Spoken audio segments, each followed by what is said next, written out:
Good afternoon, dear subscribers and our guests. Thank you for being with us. So, what are some burger tips and tricks? Place a slice of cheese on the patty as soon as you flip it on the grill, right in the middle of cooking. Otherwise, while you're waiting for the cheese to melt, the patty will dry out.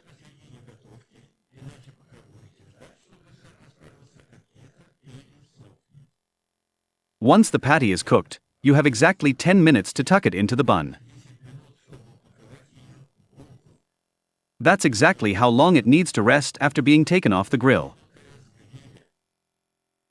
All the sauces should already be ready, of course, and the veggies sliced ahead of time.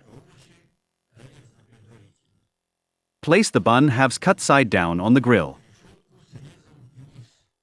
The inside needs to get a nice sear so it soaks up less of the sauce and meat juices. Instead of a patty, you can always use a grilled eggplant or a large portobello mushroom cap.